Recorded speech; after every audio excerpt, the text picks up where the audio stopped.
nearly 20 years, with nearly 20 years of experience as a teacher, principal, and education leader, he is also a published author and licensed superintendent. Dedrick continues to train educators nationwide while serving on multiple boards and advisory councils. Families, please join me tonight in welcoming Dedrick Sims. Good evening, family. Good evening. Good evening. I see some familiar faces. So good evening. It is always good to chat with this group. You guys always lean in and lean in well. And so I expect nothing less tonight. So do me a favor, just so I can do a pulse check and make sure that I'm not the only one talking and chatting and just taking for granted that you're feeling good. Do me a favor if you can, if you're not driving, Aaron, and drop get one word about how you're feeling today, right now. Like where are you right now? Just put one word in the chat. Just drop in the chat. It could be I'm great. It could be I'm tired. It could be I'm thirsty. There we go. Overwhelmed. There we go. Exhausted, tired. Yeah, this is 6 o'clock, right? Thankful, grateful, good, winning. All right. Somebody's winning. Good stuff. Love it. As I'm exhausted, stressed. So as I'm looking at these, the ones that say exhausted and stressed really aligns with what we're trying to align with the presentation tonight. In that a lot of us are exhausted and stressed too, because not only are our boys going through a changing time, but the country in general is going through a very, very changing and challenging time. And that impacts people, differently, right? Some people are empaths. If you're an empath, raise your hand. It means that you take on, there you go. You can take on what somebody else is feeling, and it either makes you feel really excited about them or it really makes you feel really heavy, right? Because you're taking on what they're taking. And so God bless y'all, because those of you who are empath, that is a life to live, man. That is real life to live, to take everybody's stuff on. So good. But tonight we're going to have a conversation about your boys. And for those of you who know me and who've been around for the last 4 or 5 years, I've been around with you guys. We have conversation about your young men. As it was mentioned in the opening, I am, for those who are new, I am Dr. Dedrick Sims, the CEO of the Sims Fayola Foundation, based in Denver. But some of you know that we have footprints in 9 other states around the country, and our work is really about working with young men. Period. Right. I want to give you a little bit of an update. The organization, the foundation, has gone through a little bit of a change, which is really good. We are just launching our new strategic plan called Vision 2030. So it's really our roadmap for the next 5 years. And not only are we going to continue to provide direct service and direct programming to boys in the community around mentorship, career exposure, diversion opportunities for those who get involved with, who unfortunately get involved in the criminal justice system, and our mental health supports. But we are also going upstream. So all of that work that I just talked to you about is really reactive work. We're downstream reacting to the damage that social systems have done to boys, and in particular for us, boys of color, over the last 10 years. Now we are upstream also, in that we are launching a policy and advocacy institute. Now, what that means is not only are we providing programming to the boys, we are also now working to change legislation, to change policies, to change systems in order to keep the boys from even being in that space in the first place. So we're super excited about that. Some of you guys know that we are also the head of My Brother's Keeper Denver, if you're familiar with President Obama's signature initiative when he was in office. And so we are the head of that as well. So yeah, so we're upstream, we're downstream, we're trying to make sure that boys are taken care of, both, after they've been impacted and even before they've been impacted. And the last thing I'll say about that is that our organization's 4 main focal points, right, are making sure that boys are healthy and entering school ready to learn. So dealing with a lot of early childhood stuff. The second one is making sure that they are reading at grade level by grade 3. How many of you know that up until grade 3 you learn to read, and after grade 3 you read to learn, right? I'll say it again.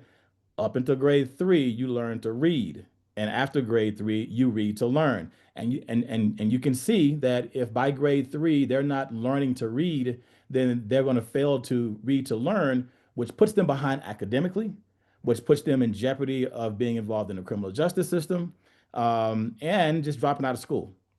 The third thing we're focused on is making sure that they have opportunities for workforce, to go to work, to internships, the right to work. And then the last one is, should they get involved in the criminal justice system at all, that they have a clear path to getting their life back on track, and not, having the rest of their lives impacted by a bonehead decision they made at 12 years old, right? So those are the policies that we're looking to impact, and we're super excited about it. To jump into the presentation, there's no way that we can impact policy and provide direct programming without understanding what we're going to talk about tonight. So there's a few things I wrote down. I'm going to read some of the things, but I do want to read this opening statement just to ground us in where we're going. So good afternoon, good evening, everyone. I'm so glad you're here for this conversation on raising boys in a changing world. I chose this title intentionally because the truth is, the world our boys are growing up in looks very different than the one that many of us knew as children. They're navigating new pressures, new opportunities, and new challenges, from technology and social media to shifting expectations about masculinity to the realities of race, culture, as well as identity. As parents and caregivers, our job hasn't gotten easier, but it has become even more important. Today is about exploring what it means to raise healthy, confident, compassionate boys who are not just who are prepared not just to survive in this changing world, but to thrive. I want this to be interactive, so I'm going to encourage you to use the chat, participate in the activities that we have, and to reflect on your own experiences. And together we'll walk away with some insights and some strategies, and maybe even a new sense of community around the shared journey of raising boys in times like these. So I'm going to share my screen. There we go. All right, so a little bit of a session flow here. I'm going to walk you through what we're going to cover tonight. Here's a quick look at kind of where we're headed. You'll notice this isn't just me talking to you. It's about being interactive. So speaking of interaction, let's start with a warm up in the chat. So here's the warm up. What's your biggest parenting challenge with your son right now? What is your biggest parenting challenge with your son right now? Can you guys see the presentation? Okay, yeah, all right. So type your answer in the chat, but don't hit enter until I count down. So I'm gonna start off with 5, 4, 3, 2, 1, and then we're gonna flood the chat. All right, we're gonna flood the chat. So think about it. 5, 4, 3, 2, 1. Let's flood the chat.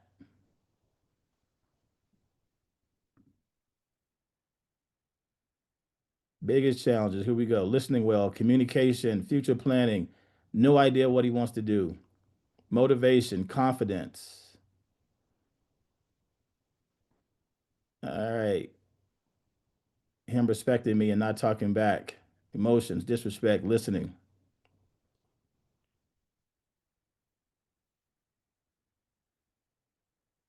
All right. So I'm going to stop sharing for a bit because I want to get into some of these comments. Would anyone like to just come off of mute and kind of give more context around um, the challenge that they're having with their son? I would. Go ahead. Um, my son recently told me that I can't raise him because he's, you know, a woman can't raise a man. So he's basically gotten to where he thinks I don't have anything else I can offer him. Does anyone else? Thank you. Is it Lene? Yes. All right, got it. I want to make sure I pronounce your name right. Is anybody else having the same issue? Just kind of, I guess, thumbs up on the screen or something. the same issue as well with my son. As a single mom, he sees, I guess I'm getting more of the negative that he witnesses with his dad versus to the positive that I'm having to show him is what I'm dealing with my boys. Okay. Thank you for that, Amanda. For me, it's mostly, I mean, same for me, single mom, raising 2 boys. I do understand that we don't know how like to raise men to be men, you know, but to an extent, I'm still trying to figure out in what ways that I can help him, because I know that there are some ways that I can't. We don't know what it is to be a man, what it takes to be a man. So those areas I would like help in, but yeah. Thank you, Destiny. I would like to add that I am not a single mom, but I've had, just to let you guys know who are single moms, that this is not like just to you guys. That when I have 5 boys first and then some more kids after, but I felt like when I was homeschooling those boys, at a certain point they did not respect what I had to say anymore. They really did just want to hear from other people other than their mom. So I don't think it's just because you're single. I think it's also because they just get to an age where they don't want to hear from mom anymore. Thank you for that, Holly. Anyone else got any comments on this? Well, right. mine is, sorry, I'm so sorry. My camera is not working now. I don't know, he's trying to fit in, I guess.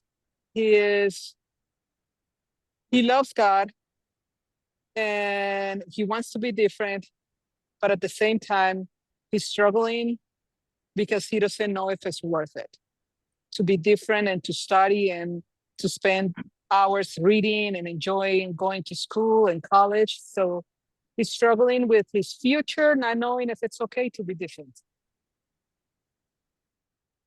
Yeah, these all sound like normal things. And let me just say this. Thank you guys for sharing. And I'll say this, you know, there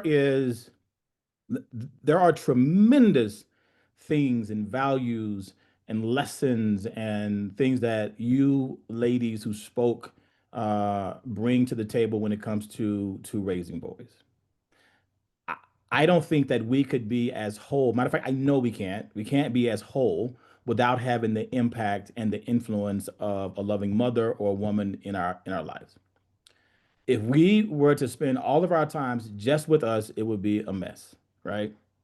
Now, what I can tell you is that there's a bit of truth to this, Destiny, and that there are certain things that a man can bring to another man.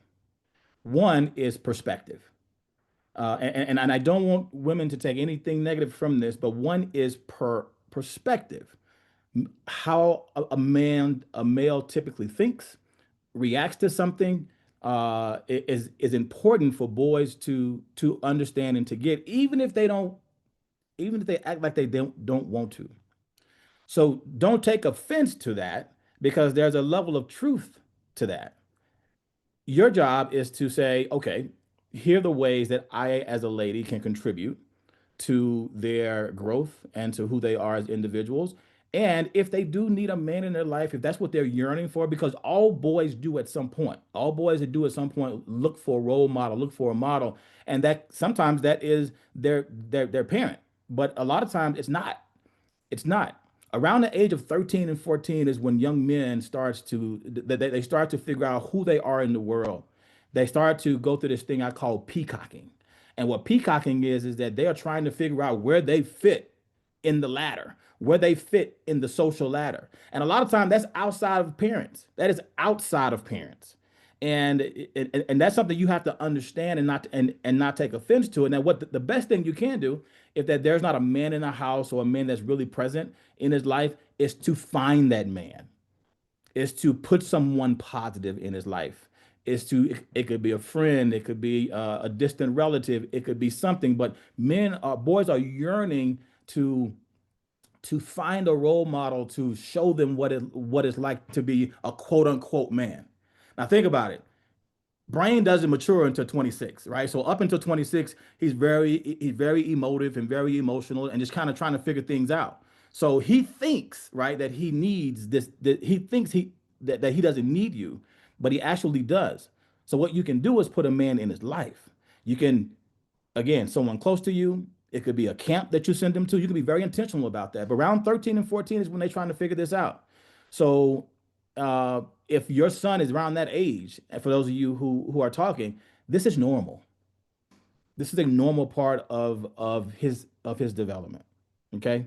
And I wish you guys had been on another session that we talked about. I think it was it was a couple years ago, but yes, so this is normal stuff. Okay. Well, thank you for sharing your challenges with me. And what I want to do now is get back to the presentation and have a little conversation that may help you out a little bit more. So let's talk about some things that they are shifting in today's world that's causing boys to have these challenges. One is social media pressure, right? What does social media do? It causes them to compare themselves, to try to validate who they are as young men to what they see on social media, which is a lot of time not even true. People paint pictures on social media about their lives and how they're living, and it's nowhere near that. But as someone who is not mature emotionally, you take that as this is what it is, and this is where I need to get to, right? This is where I need to get to. I think the boys who survive social media the best are those who have parents and people in their lives that keep them grounded, not away from social media, but keep them grounded and help them to navigate what they're actually seeing, right? Growing up, I didn't have Facebook. I didn't have any of that stuff. So I didn't know what the person around the world was doing. I didn't know who was wearing the latest Gucci shoes and all the things. I didn't know that. So I had no one to compare myself to other than the boys I went to school with, and that was enough, right? But now they're comparing themselves to everybody around the world, and they're trying to be that. Now, and I know none of you are doing this. I'm gonna say that up top. None of you are doing this, but sometimes parents are modeling this.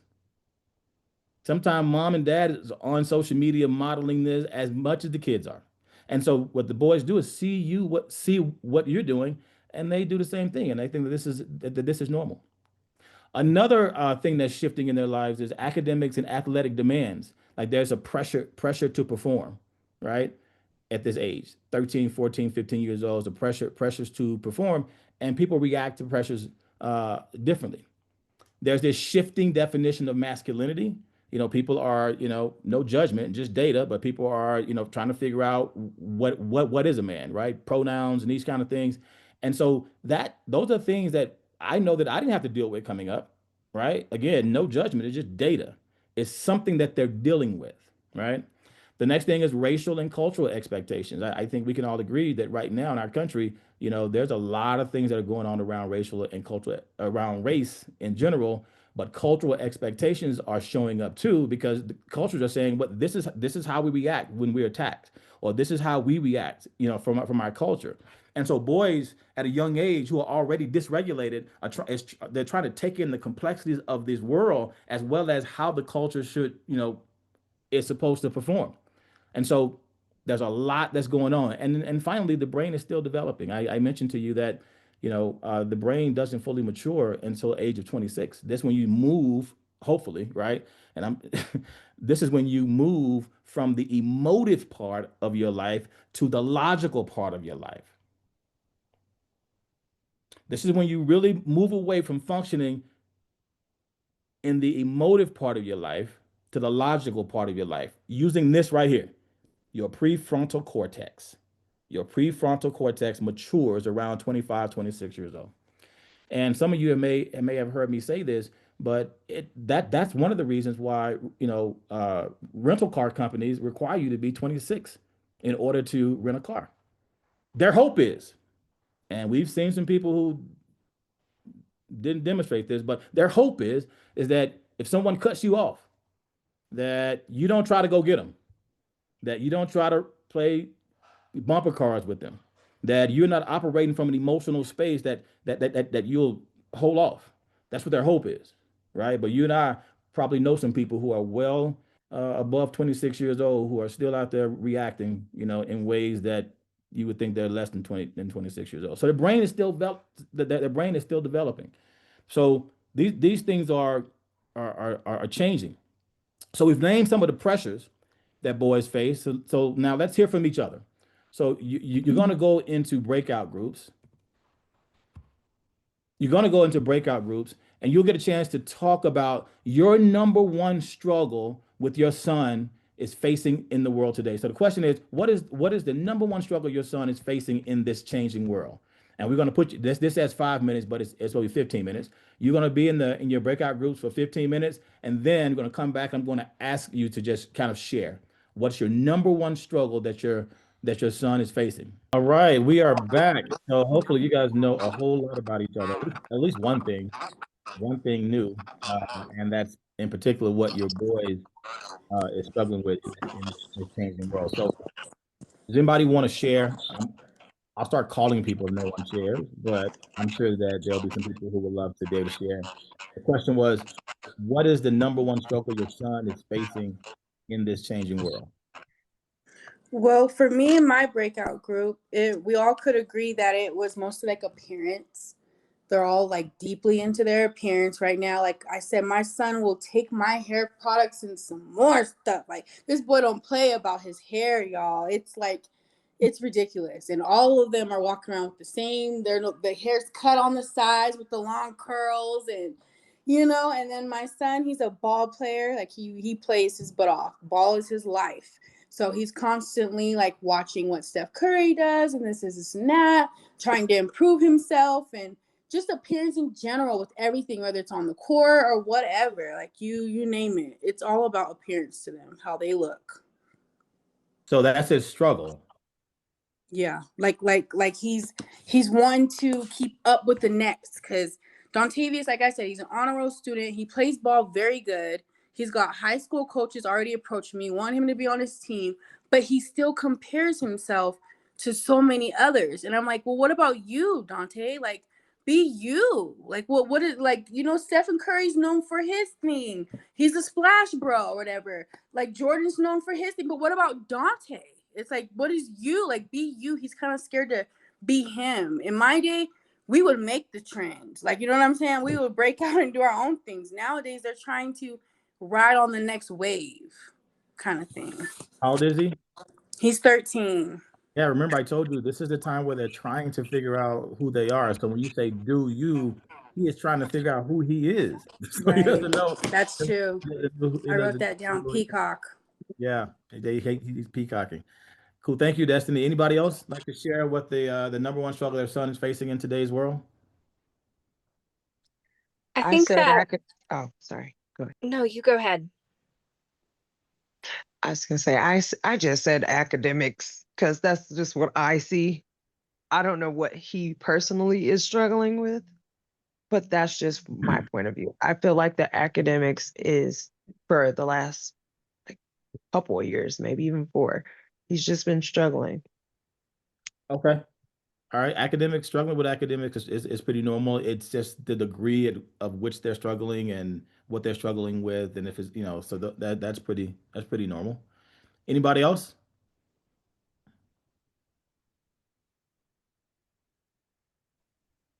I was just gonna say that my son's almost 17, and I think probably what seems to be his biggest struggle right now is just like a tremendous amount of insecurity. He would never articulate it that way, I don't think. But just, I mean, definitely when you're articulating the peacock thing, but there's this tension of like, he's ready to become a man. He's not quite a man. And so he's living in the tension of like, he's still under our roof. He's still accountable to our authority. But he also is just really wanting to like figure out who he is and what his kind of contribution to the world is going to be and how he's going to like bring himself out into the world. And so there's just a lot of like chest popping and so, but like, I think at the root, there's just a tremendous amount of insecurity because he doesn't actually know who he is yet. And so he's just trying to figure that out. And so that just feels like a lot of pressure for him at 17. And I just want to help him, but not like coddle him because he needs to be a man. Yeah, some of the the thing that's in my head is how many of you have actually just had a conversation with your son and asked him to talk about the things that you think that he is struggling with? But there's a way that you do it though, right? And we're going to talk about that tonight. There's definitely a way that you do that, right? Boys are action oriented. So I'll start there. Boys are action oriented, and they're action oriented because of a testosterone, I mean, as a hormone called testosterone. Testosterone causes boys and men to be action oriented. We want to solve problems. We want to, we don't mind having, physical interactions, in terms of wrestling and those things. But testosterone causes you to want to solve an issue. And I was talking to Jessica and Rebecca about this, but it's one of the reasons why, when you ladies, if you sometimes come to us and have a conversation, tell us how your day went and what you're struggling with, our automatic response is that we want to fix it. We want to automatically go start fixing it when a lot of times you just want us to listen, right? I just want to listen. And I tell my wife all the time, whenever you're in that mode, you need to lead with that statement that I just need you to listen, because I'm automatically going to try to start fixing it.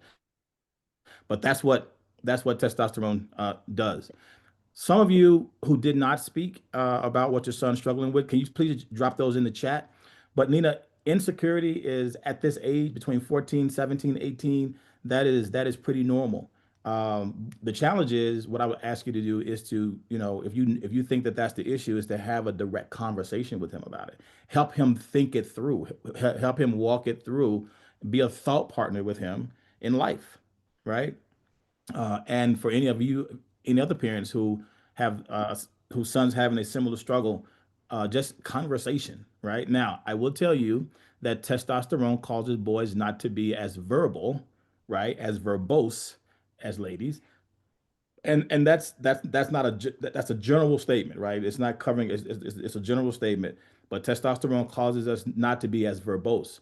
Although there are people who have what we call a bridge brain. And bridge brains are individuals who have a strong connection between the emotive, the verbal, and the physical part of themselves, right? You'll find some boys who talk a lot, like they just talk, talk, talk, talk, talk. And that's because that they probably have what we call a bridge brain, okay? But for the most part, the emotive and the verbal. So talking about what a mom can bring to the table. The emotive and the verbal is what you can bring to the table. Testosterone causes us to compartmentalize, and that we find ourselves a lot in the physical space. And when we get into the emotional space, it takes a lot to bring us back out of the emotional space. It's one of the reasons why boys, when they get in trouble in school, like they go all the way. They don't go halfway. They go all the way. One of the things I talk to teachers about around the country is if a young man is having an issue in the classroom, number one, do not confront him in front of anybody else. Like, don't do that, because you're just inviting a fight to happen. Number two, allow him to get out of the emotive space into a logical space, because boys, we are really good at compartmentalizing that. Ladies, you guys have the ability to go back and forth really easy, which is why, and I say this to myself all the time, this is why, most of us men lose arguments with you, right? Because we can't think that fast. We can't think that fast. But we'll come back later and say, you know what, let me tell you something, right? Because we didn't thought about it already, right? But teachers and parents who know how to advocate for their boys will tell their teachers that if he gets upset, give him 5 minutes. And, I've had the privilege of starting 3 schools around the country. And one of the practices that we do for boys is that we actually give them about 5 or 6 minutes to get out of the emotive space to where they can actually have a conversation. The problem is that a lot of times teachers, when boys are in an emotional space or going through some things in the classroom, the teacher wants to push the issue, right? Let's talk about it. What you going through? Why you mad? Talk to me about this. No, don't be quiet. And next thing you know, the boy's blowing up, because he's really trying to get out of that emotive space into a logical space. What works is you say, hey, man, why don't you go take 5 minutes to yourself? I'm going to come back and talk to you in 5 minutes. Now, I'm not letting you off the hook. You're going to talk about this. We're going to have this conversation. But I want to give you 5 minutes to get out of that space, right? But you have to know those things in order to do those things. Most teachers are not trained in that kind of brain-based science and brain-based learning to where they understand how to do that. And parents, it's hard to be what we can't see. If we didn't have that in our lives, we don't know to do that. So I'm telling you now, right? If your son is in an emotional moment, give him a space. Give him space. Let him come out of the emotive part of his brain to the logical part to have a conversation, right? Same things for your, husbands and partners too. So give us a break. All right. All right, cool. Let's get back into this presentation. Let me look at some of the things you guys dropped in the chat. Yep. My son isn't physical or aggressive and doesn't know how to respond to to boys who are. Okay. Sensitivity and how hard do I push him to be social? Not hide behind his. Nikki, you brought up something that actually leads to a past presentation that we did. Boys, men, we are very visual. I'm going to slow down on this one. We are very visual. From being a kid to an adult, men process the world first by trying to interpret, like, what is it that I'm seeing? Which is why it is so important to make sure that at a young age, he's not spending a lot of time looking at screens. He's not spending a lot of time video games. He's not spending a lot of time phone. Now, I know sometimes parents will give the kid the computer just to make him shut up or get him to do something or whatever, especially when they're young, right? It's like babysitting by the computer babysitting, right? But because boys are verbal, they tend to take their cues from what they see, which is why the boys get into pornography really early. And if that's not curtailed, and also video game violence, if that's not curtailed around 13 and 14, I told you, is when they start to figure out their morals. And if they are always looking at something that's not conducive to developing their good morals, then they end up becoming that. I hope that makes sense, right? There's a danger in excess screen time, danger in it. The personal space, the personal conversations is what allows the emotive parts of their brain to develop. Boys tend to start talking a lot later than girls. Because it's not that they don't know what to say. Sometimes they just don't have the words to be able to vocalize what they are trying to say. So I just want to throw that in there for free. It wasn't part of the night, but that's free. Okay. All right. Let's go on here. Let me get my screen back up. All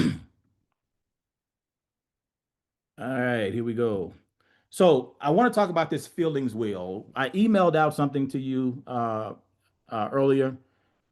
I emailed it to Deborah, and she's probably emailed it to you. But you should have a parent packet, and in that parent packet is what we call a feeling wheel. So name it. Cedric, I just dropped it back in the chat if anyone needs to pull it up. It's in the chat. Name it to tame it. So boys often need words for emotions beyond anger. And I told you that this is what I alluded to just a few minutes ago, is that the verbal part of the brain for boys develops a lot later than girls. It's one of the reasons why this is evolving into like 2 or 3 workshops, right? It's one of the reasons why girls are more successful early in school than boys, because education expects kids to be verbose and to communicate well. Well, girls do that naturally early because of estrogen. Estrogen calls for the verbal and the emotive space of the brain to develop a lot earlier and a lot stronger. And so imagine if you was a teacher and you just gave a lesson and you say, hey, so what do you think about this? Or you want feedback. Well, most of the girls in the class are able to provide that feedback, right, wrong, or indifferent, but they're able to verbalize it, whereas boys sometimes don't have the words yet to figure out how to have the conversation. It's one of the reasons why boys tend to drop out of school a lot sooner than girls too. If you think about it, kindergarten is the new first grade. Kindergarten is new first grade. In first grade, when you and I were growing up, right? In kindergarten, it wasn't about reading, tests, all these things. That was first, second, third grade. But now in kindergarten, in kindergarten, they are focusing on reading, math, assessments. No longer is it just about remember kindergarten used to go to sleep, take a nap, right? They were focused on fine motor skills. Can you color? Can you interact with people? Right? Social skills. Mm-mm. So now, because they've gone to kindergarten being the new first grade, guess who's being left out? Boys. Because physiologically, boys can't start to process at that level until they are around 6 or 7 years old. So families who can afford it actually hold their boys back a year to let their body and their brain catch up with what school is asking to do. I'm gonna let that sit in for I'm gonna let that sink in for a second. But a lot of parents got to work 2 and 3 jobs to make it work. So I can't keep you home. I need to go work in order to make sure that I can feed you and pay bills. And and so those boys are thrown into the education system at a time when the education system has moved beyond them and they're not ready. And so everything about school is telling them, everything about them is being told by school that you don't fit. So consequently, the boy doesn't come home feeling successful. He doesn't want to go to school sometimes, all of those things because of what I just explained to you. But let's get back to the feelings wheel. So boys often need words for emotions beyond anger. So I want you to take a look at this feelings wheel right here. So using the feelings wheel, I want you to pick 2 emotions that your son may have been feeling underneath the surface when you think about this question. I want you to think about a time where your son was in a recent conflict, and it could have been with you, it could have been with a sibling, it could have been with someone else. But think about a recent conflict and use the feeling wheel to pick 2 emotions that he may have felt beneath the behavior. And I want you to share that in the chat. You think about this, these are things that we as adults sometimes have issues with, right? So the big words that you hear are, I'm surprised, I feel bad, sad, angry. But the specific words that girls tend to be able to pull out more than boys are, I felt violated. So look at angry. I felt violated. I felt jealous. That was a little aggressive. I felt humiliated. I was resentful, right? So as a parent, you can use this feelings wheel to actually help boys think through how they are actually feeling, so you can really pinpoint what a solution or a way to help him. If he comes out and just says, I'm angry, like, what does that mean? What does that mean? If he says, I felt let down, that causes me to be angry, then we can get somewhere, right? So the next question is, what let you down? Why do you feel let down? Did you value that and that let you down? So share in the chat. I'm going to pull the chat up and see if I can see. Angry, frustrated. Yep. Critical, confused, provoked.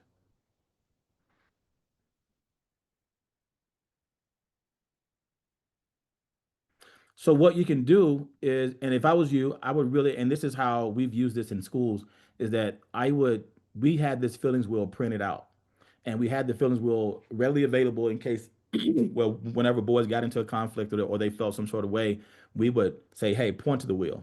Like, how are you feeling? How are you feeling right now?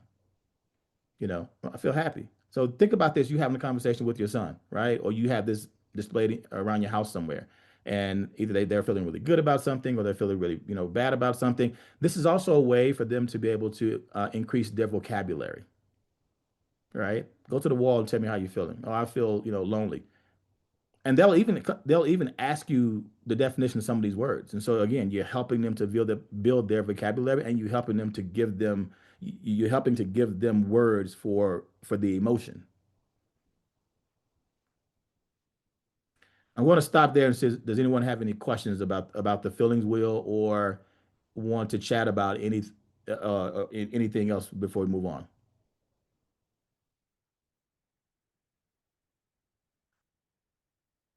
All right, cool. All right, so we're going to move on here. So now let's see how emotions can drive behavior, right? The next step is how we respond as parents. Let's look at some strategies for communication that really connects. So one is to listen before solving. Really hear him out. Use the feelings wheel to get to the bottom of what may really be going on. Ask open questions. And it goes back to what I said earlier. For some people, when we're talking about the struggles that the kids were having, I asked, have you had a conversation with him? Ask open questions. So what does that mean? So how did that make you feel? So what would you do different? So you actually are helping him problem solve, and you being a thought partner with him. And also watch body language. Boys are really good at reading body language. So watch body language, because body language tells a lot. And this is why I talked about this whole idea of peacocking, because peacocking also shows up through body language as well. You can look at somebody and they can be speaking to you without them even using words, right? And then and this is something you need to know from a biological, physiological standpoint, but the attention span of boys, especially around 13, 14, 15 years old, is about 3 to 5 minutes. 3 to 5 minutes. And this is where teachers get in trouble, because teachers want to put together a lesson and they want to talk 30, 45 minutes. And they've lost the boy 25, 30 minutes ago, right?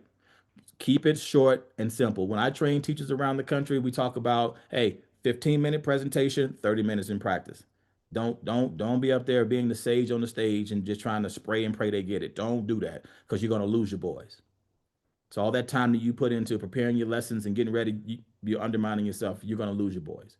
So here's some tips. Listen before solving, ask open questions, watch your body language, and keep it short and simple.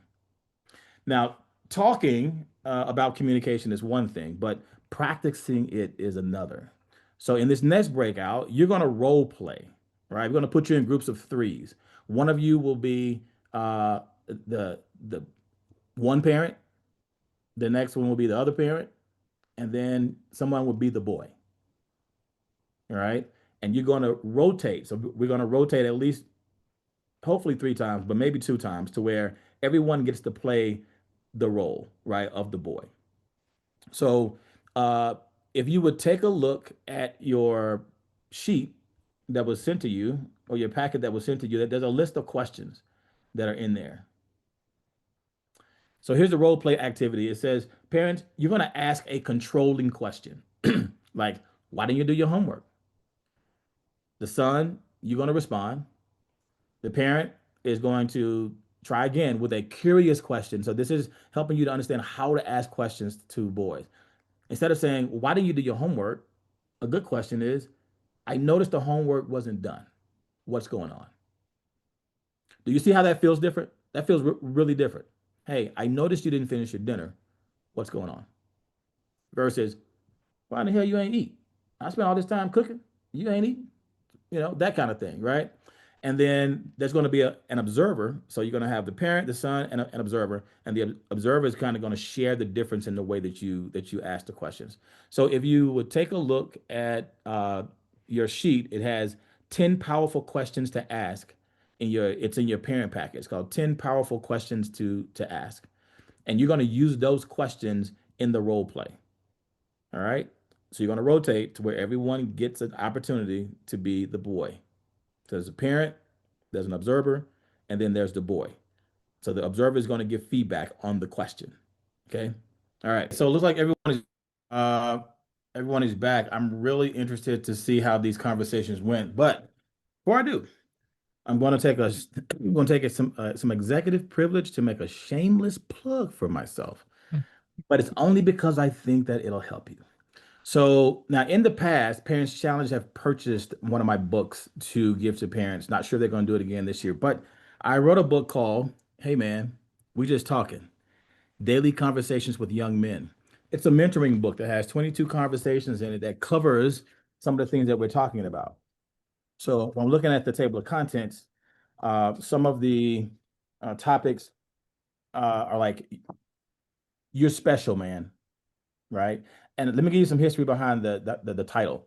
Hey, man, we just talking.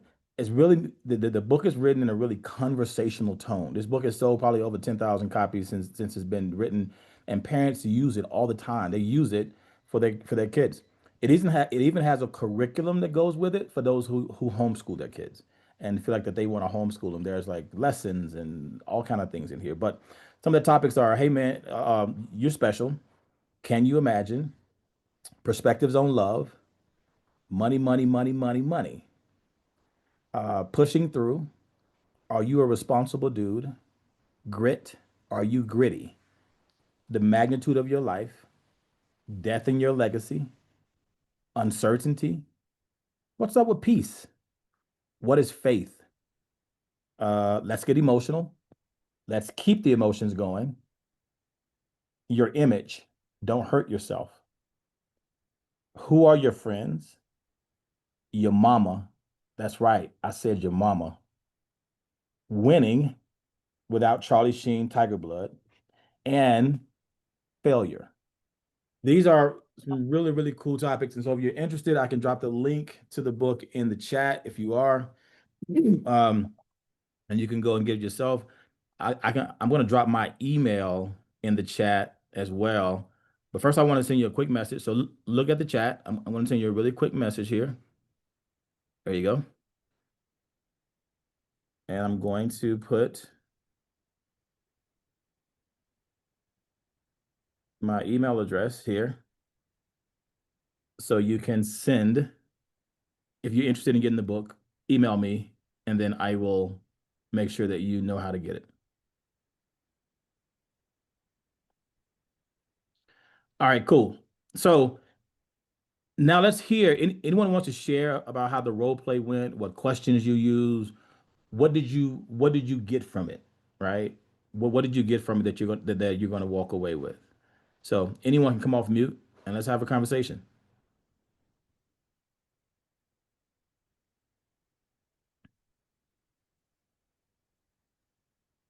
Listen, I don't know that I was really good at the role playing part, but I did get the logic, and I never even thought of the perspective or how I come off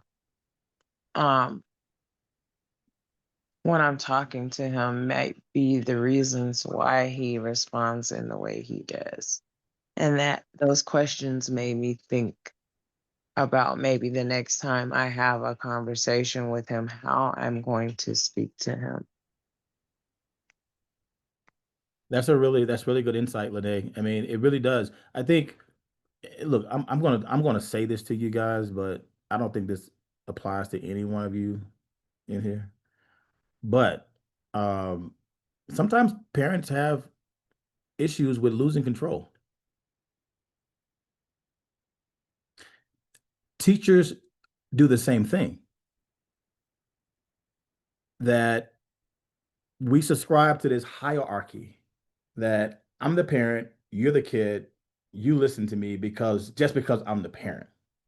And to a degree, that's true.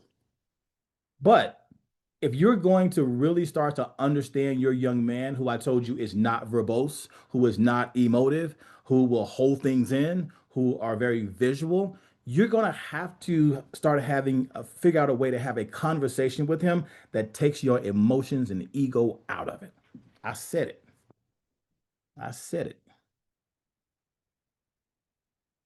I can tell you growing up, that's not how I was raised. My mom was a mom. And that she told me what to do, when to speak, how to do it, like all the things, right? But she never really got my perspective.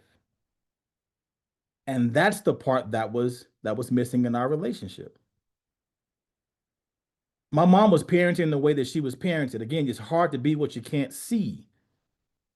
And so if you model for your kid how to have healthy conversations, how to ask questions the right way, then they end up been interacting with life a lot better. So the way you ask questions does, and at some point, as a parent, you feel like I, I don't have to negotiate with you to have the conversation. But if you want your kid to develop into someone who can be able to hold conversations and be able to think kind of critically, then there's a little bit of, you got to eat crow. Like you really have to reposition or realign how you see yourself as a parent. At some age, at a certain age, you not only hold the title as a parent, but you should also hold the title of a thought partner. Wouldn't you rather be the one that helping your son think through things than having someone in the streets to do it? You have his best interest at heart. So the way you have the conversation is going to be one of nurturing and having, and helping them to walk through difficult things. So Lene, I see all that to say that was a good observation for you, Lene, and that was a vulnerable point, and so I appreciate that. Did anybody else get anything else out of this exercise of questioning that they would like to? Just what you were just saying as far as not being overbearing, I guess, is kind of what you were saying as a parent. I was in the breakout with just one other lady, Bernadette, I believe was her name, and she brought up something that I had never thought of, that her son had suggested, and that was he was going to text all of what he was feeling and write it all out. And then that was her segue and the opening to actually sit down face to face with her son and ask those open-ended questions and get to the bottom of what was truly going on. And so I honestly had never really thought of that, but I think it concurs with what you were just talking about. It does, Kyle, and that is a brilliant strategy. There's a couple of things that happened in that. Who was it you were with? Was it Brittany? You said. Sorry, I muted myself. I think the lady's name was Bernadette. Bernadette. Okay. So that is an absolute brilliant strategy, Bernadette. Listen, let me tell you how brilliant it is. Couple things. One, she tapped into the mode of communication that he normally uses. He likes to use. Kids these days spend a lot of time texting. Even if you're in the same damn house with them, they'll text you. Right? Claudette, they'll text you. So you tapped into that, right? Two, she allowed him to process what he was feeling in writing. How many of you as adults feel better when you can write things out? Like when you just get it out, you write it out, type it out, you get the complete thought out. Well, that's not that we as adults don't have a monopoly on that. Like kids can do the same thing. I think that is so brilliant because now you can take his text message and sit face to face with him. And you can read the text message and kind of dissect the text message and help him to add language to what he's feeling. See, sometimes we get caught up in how they communicate with us. You have to listen to what they're saying, not how they're saying it. Does that make sense? Listen to what they're saying, not how they're saying it.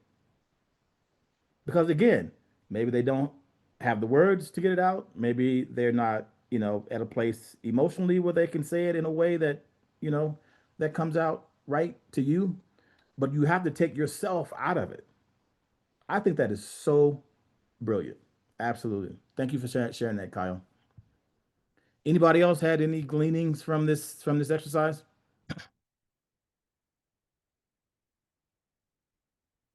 All right, cool. So now let's take this idea and let's make it personal. So I want you to map out, or we're going to map out how you are already supporting your son's growth and where there's room to strengthen that. Let me pull the PowerPoint back up.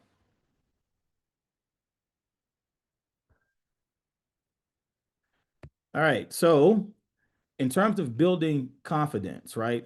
For me, confidence equals an increase in capability, an increase in connection, and an increase in affirmation allows your sons to be confident. Some of you mentioned earlier that your son maybe struggled with insecurity. Well, I would ask you to look at these three components of what confidence, of what builds confidence. One, capability. Does he feel that he is capable of whatever that you think he's feeling insecure about? Does he have connections? Like, does he have connections with you or with someone else that could help him to navigate this insecurity? And also, how many times, and this, I don't want you to answer the question, right? But I do want you to think about it. How many times a day do you affirm your son? Oh, there we go. There we go. How many times do you affirm your son? You know, one of the things that we do when I work with teachers in schools around the country, you know, I have this framework called the Sims framework, and it's around reimagining education for equity, and it's specifically about boys of color. But one of the things that's really positive about boys of color is getting them to this idea of positive affirmation, because there's a narrative, you know, whether you agree with it or not, there's a narrative that tells boys of color sometimes that they're not enough. There's a media narrative that tries to get them to be, that tells them this is who you are. I know this is where you want to be, but this is who you are. And how many times do you say things like, "Good morning, young king. Good morning, young prince"? That may sound crazy. Hey, you are amazing. When they come home from school, what did you win at today? Because I know you're a winner. Oh, see, that for some of y'all, it's going to change your whole relationship with your son. He's going to look at you like you're crazy. What's wrong with you? But you got to make affirmation the norm. The norm. You are brilliant. See, some of you are smiling because you're like, I cannot imagine saying this to my son. But yes, Jessica, I see you up there. But you got to say these things. Now, if you already say these things, like, raise your hand, give me a thumbs up. Like if you affirm your son now, I see you, Chris. Like, do you affirm your son right now as he leaves the door and as he come in? Yeah. So you got to do that, right? Those things increase his confidence, right? Thank you. Somebody said, I'll try. I don't do it enough. Yes. Yes. Keep doing that. I have a question. Yeah. So I do affirm my boys a lot, and I do refer to them as kings a lot. What would you say to me being a parent whose son is overly confident, like I had mentioned before? Or do I need to just let him be that way? I mean, like I always say, we all have an area where we can progress in or improve within ourselves. But when I tell y'all, he has this attitude like he's him. And like he's just, and I don't want to be the one to shoot down his confidence, but I also want him to be humble. Like, or do I need to just let him just be him and just back up? I don't know really what to do. Yeah, a lot of that. So what I would do is this, right? You want people to be confident, but confident for the right reasons. He needs to be able to articulate why he's confident. So what I would do is I would say, so Destiny, what's your son's name? Dontavius. All right. I like Dontavius. You know what? I've noticed you are a very confident young man, and I appreciate that about you, because there are people out here that don't feel that way about themselves. I love you as a son, and I love your confidence. But help me understand something, because I really want to understand, what is it about yourself that you're the most proud of, and what is it about yourself that you feel the most confident about? So you walk with this swagger. Help me understand, like, where is this coming from? I know you're amazing in sports. Oh, you dress off the chain. Your drip is nice. But can you tell me, help me understand it as your mom, what are you the most confident about? Right. And so what that does is two things. One, gives you insight into what matters the most about him. Okay. But two, it helps him to articulate where the confidence comes from and be really clear about where the confidence comes from. And the third thing is a byproduct. Three, when you help him to develop the language of why he's confident, bet he's going to go talk about it.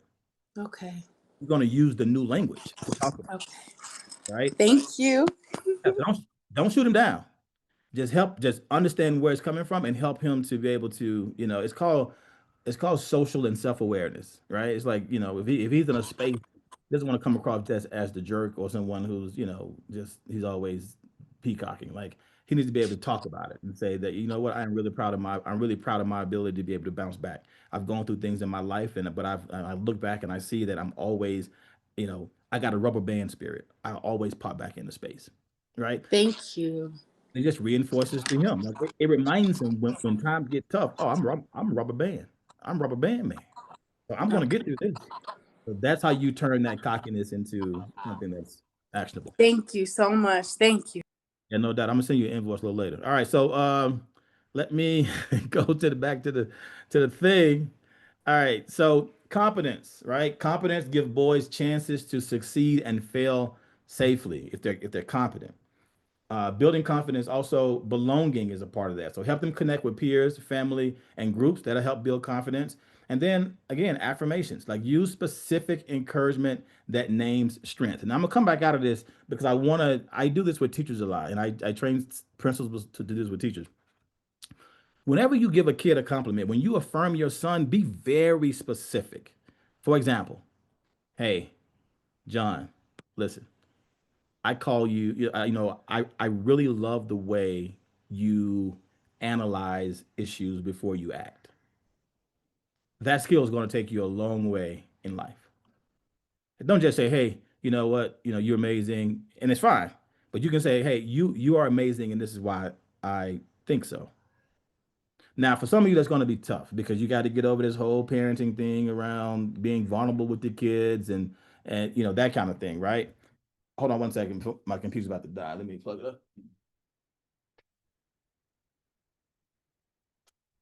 Of being vulnerable with your kid and that kind of thing, but you got to get past that. To go somewhere you've never gone with your son, you're gonna have to do some things you've never done, right?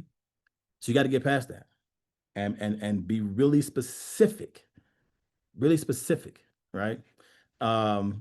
Even some of you said I read in the chat that some of you said that some of your sons are insecure about their body and insecure about their clothes and kind of what they're wearing, If you notice your son looking particularly dapper and got the drip on, he's looking good, give him a compliment about that thing, about that one thing. You know what? I really, really appreciate, I really like this color choice that you chose today, right? It goes with your whatever, right? It accentuates your eyes, whatever. I mean, it really, you got to love on him like that because it teaches him how to do the same thing. All right, let's keep going. We can be here all night, but we're not. It's a Monday. All right, so let's do this confidence mapping activity. So if you have paper in front of you, I want you to draw 3 circles. All right, 3 circles. And one circle is going to say competence. One circle will say belonging. And one circle will say affirmation. All right. If you got your phone, you can maybe use your phone to put it in your notes or something. But I want you to write one way that you nurture each one of these aspects and one way that you want to improve. So we're not going to go into breakout groups to do this. I'm going to give you about 4 minutes just here on the screen to just kind of work with yourself. And then I'll come back in 4 minutes and say, hey, okay, let's talk about it. So 3 circles: competence, belonging, and affirmation. And I'll go back to the slide before so you can have a definition of what these things are, right? Competence, it gives boys chances to succeed and fail safely. Belonging, it helps them to connect with peers, family, or groups. And then affirmation, use specific encouragement that names those strengths. So one way that you do it, and then one way that you want to improve. Come off of mute. Would anyone like to share kind of the ways that they already support their sons in these ways and kind of what ways you want to improve? You can just name one. You can say, hey, I already do this and I want to improve this way. Anyone like to share?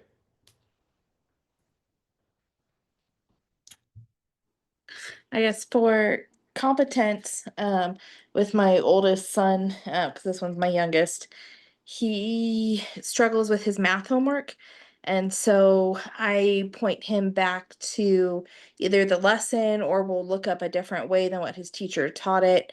But I don't just give him the answers. because I told him that he still has to figure out how to solve it.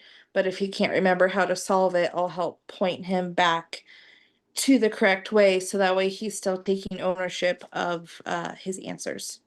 I love that. Absolutely love that. Thank you, Elizabeth. What's your youngest son name? This is Orson. Orson. What's up, Orson? Never heard that name before. That's good. Anyone else would like to share? I see you, Brandy, up there. I see him. Anyone else would like to share with what they're already doing and kind of what they would like to, or either what they would like to improve? Well, I kind of. Oh, go ahead, No, go ahead. Destiny. No, you. I was gonna say that today, me and my son actually tried to ride a bike without training wheels, and we still have to practice on them. So what I did was I removed one, and I told him that we will try with just one and see how that goes. And if we succeed with one, we'll remove the other and try that. But if we can't move past the one, we're still gonna try with just one. So I'm giving him the hope of like working to remove that next one, but still knowing it's okay if we have to continue to work with just one training wheel on. So that's kind of what we did today to kind of help him build that confidence and be able to move, have a goal of like removing them eventually. There is so much symbolism in that. I mean, you're talking training wheels on a bicycle, but we're talking training wheels in life. Like you can take that same approach and allow him to walk into life and experience life, to be able to fail safely in a safe space. So I like I like what you're doing with the training wheels, but think think about life and being able to take the training wheels off of different aspects of life as well. So good stuff, Amanda. Destiny, I think you were going to say something. Yeah, so I was just talking with Dante and basically just telling him overall within all three circles, I love that he notices within himself like his own strengths and what he's really good at. I just now told to him that like I want to start asking him more like what different part. Okay, so for instance, like I'm him when he says things like that. Like, what about you is it that you love the most that makes you him? And also, what other parts of you do you want to improve? Like within basketball, like there's certain areas he just now told me that he does want to improve. And I asked him like, what ways can I help to make that possible? So basically like looking for like what areas can we strengthen? That's amazing. That's right. I love that. Like he says, I'm him. That's right. I'm like, Dante, you him, man. What makes you not them? Right. Hey, I hear you are an amazing kid, man. And so hopefully I'll get a chance to meet you one day. Yeah. All right. Cool beans. All right. Thank you for sharing that. Thank you for sharing him, Destiny. I appreciate it. Anybody else would like to name something? Rebecca, Jessica, you guys are in this thing too.